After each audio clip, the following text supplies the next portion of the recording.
त्याचं आडनाव चंदनशिवी आणि माझं आडनाव चंदनशिवी. ते काही सापडलं नाही.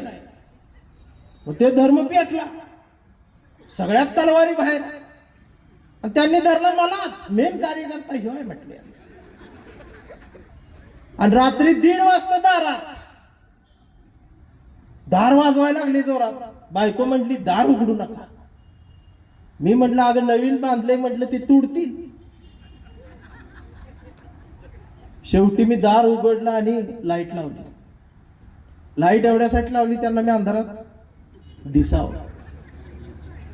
आणि जसा मी दिसलो तशी ती चिडले. ह्या खांद्यावर एक तलवार, ह्या खांद्यावर एक तलवार, छातीवर एक तलवार. मागणं जाऊन पाठीला ऐकायला लावली. म्हटली हे कुठनं गेलं.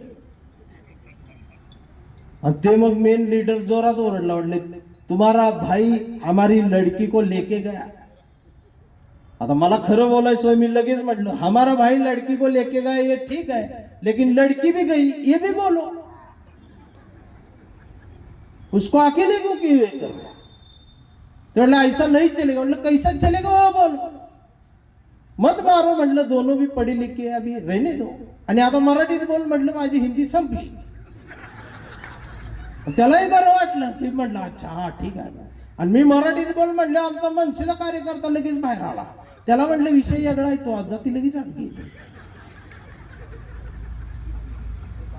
ती 2 दिवस दिसलंच नाही.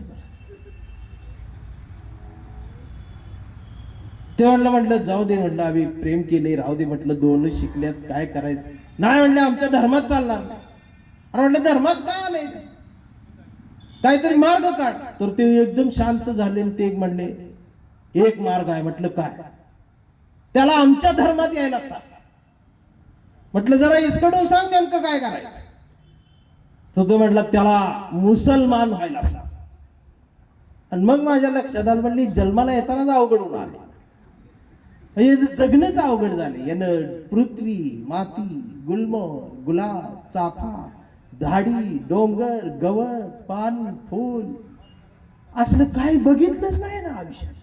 यानं जात धर्म घेऊन दरिद्री आयुष्य जगले म्हटलं. आणि ते परत एकदा जोरात डोळ्यात डोळे घालून म्हटलं त्याला मुसलमान व्हायला सांग. आणि सगळ्यांच्या तलवारीवर सगळे माझ्याकडे एकटक. त्या गदर पिक्चर मधल्या वाली सीन झाला. तेव्हा अमरीश पुरी मी सनी देओल.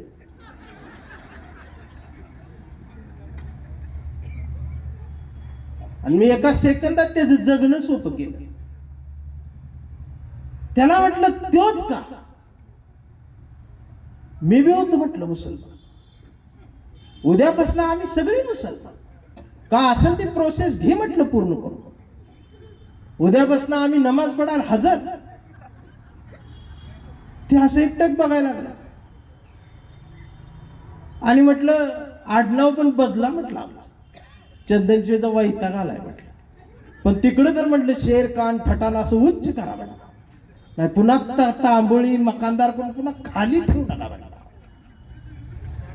त्यांची तलवार कधी गळून पडली त्यांना कळलंच नाही. मारायच कसं. अहो जे धर्माच्या कट्टरतेच्या तलवारी घेऊन मला मारायला आले होते ते तलवारी बाहेर टाकून चहा प्यायला बसले. बायकोनं चहा ठेवला आणि चहा दूध ओतायला लागली. बायकोला म्हटलं दूध ओतू नकोस. ती म्हटली का. म्हटलं आता चहा काळाच दे म्हटलं. आता ही भावकी झाली. भावकीला चहा काळाच म्हटलं. रात्री 3 वाजता ही चहा पिऊन गेली. 4 दिवस संपले. आणि माझा दुसरा एक चुलत भाऊ सकाळी सकाळी दारात आला. म्हटलं आज कसं काय इकडं आला. तो मला म्हणाला दादा एक काम आहे. म्हटलं बोल.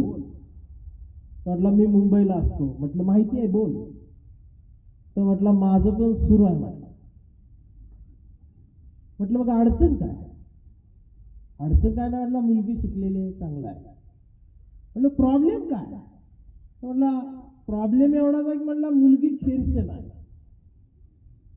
आणि मी एका सेकंदात म्हटलं लईच अडचण निर्माण झाली तर आपण खिरच.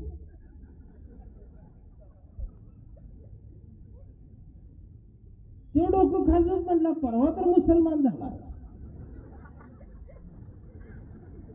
आणि मी एका सेकंदात त्याला म्हटलं आता असं करा एक आठवडा हिंदू, एक आठवडा ख्रिश्चन, एक आठवडा बौद्ध, एक आठवडा मुसलमान, अजून काय शनिवार रविवार असलं वाटून घ्यायचं विकेंडला.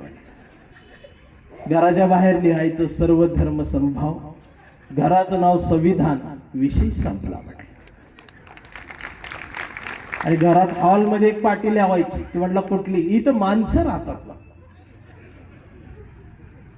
म्हणून कवितेच्या ओळी येतात की